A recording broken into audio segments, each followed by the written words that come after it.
उसकी जबरदस्ती शादी करवा रहे। कोई खुश नहीं है मुझसे सर। मुझे लगा कम्प्रोमाइज कर लूंगी, फैमिली के लिए नहीं कर पा रही। एक बार कह दो मुझे यहाँ से ले जाओ, कोई माई का लाल नहीं मुझे रोक सके। मेरे साथ ले जाओ, कोई मार दूंगा। हेलो फ्रेंड, फरीहा की जिद पर इसके बाप ने फरहाद के घर वालों को बुला तो लिया था और वो बात करने के लिए राजी भी हो गए थे कि अगर वो लोग इन्हें ठीक लगे तो इसका रिश्ता तय कर देंगे। और फरीहा और फरहाद दोनों बहुत खुश थे कि इनके वालिदैन इतना डिफरेंस होने के बावजूद मान गए थे।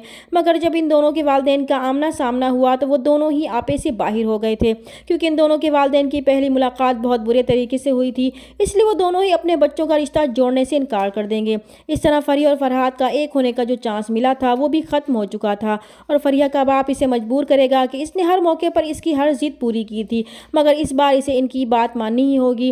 और मजबूरन फरीहा अपने माँ बाप के सामने सर झुका देगी और वो इसका रिश्ता समीर से तय कर देंगे। फरीहा के माँ बाप भी खुश होंगे कि इनकी बेटी ने इनका मान रख लिया था। फरीहा की मंगनी समीर से हो जाएगी और फिर जल्द ही फरीहा की शादी की तारीख भी तय कर दी जाएगी और शादी की तैयारियां शुरू हो जाएंगी। मगर फरीहा को मंगनी होने के बाद एहसास होगा कि वो शायद अपने माँ बाप का मान रखकर खुद से समझौता कर लेगी और इस शादी के लिए खुद को राजी कर लेगी, मगर ऐसा नहीं हो पा रहा था।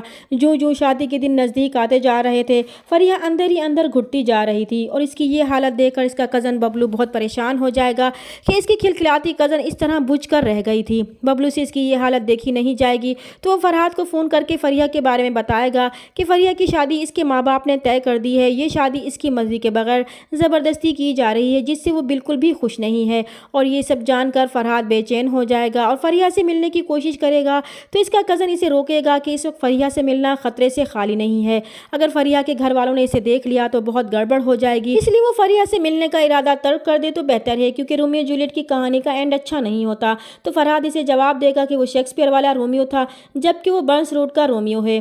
फिर फरहाद दिल के हाथों मजबूर हो जाएगा और रात के वक्त फरीहा के घर की दीवार फलांग कर इसके कमरे की खिड़की से इसे बुलाएगा तो फरीहा इसे देखकर हैरान हो जाएगी और फरहाद इसकी बुझी हालत देखकर बहुत दुखी होगा।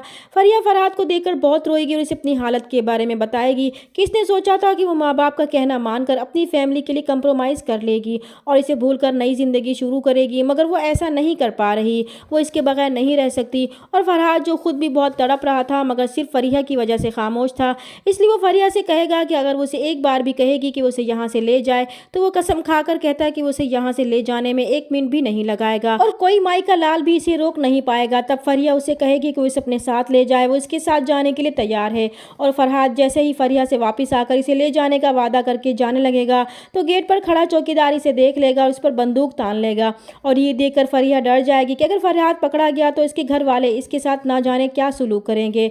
मगर फरहाद किसी न किसी तरह वहाँ से बचकर भाग निकलेगा। मगर फरीहा अब किसी भी तरह ये शादी नहीं करना चाहती थी, इसलिए बारात से पहले वो फरहाद को फ़ोन करेगी कि वो इसके साथ चलने को तैयार है और वह आकर इसे ले जाए। तो फरहाद इसी वक्त फरीहा के पास जाएगा और इसे वहाँ से भगा कर ले जाएगा। चैनल पर नए हैं तो प्लीज़ चैनल को सब्सक्राइब कर दें। मिलते हैं नेक्स्ट वीडियो में, तब तक के लिए अल्लाह हाफिज़।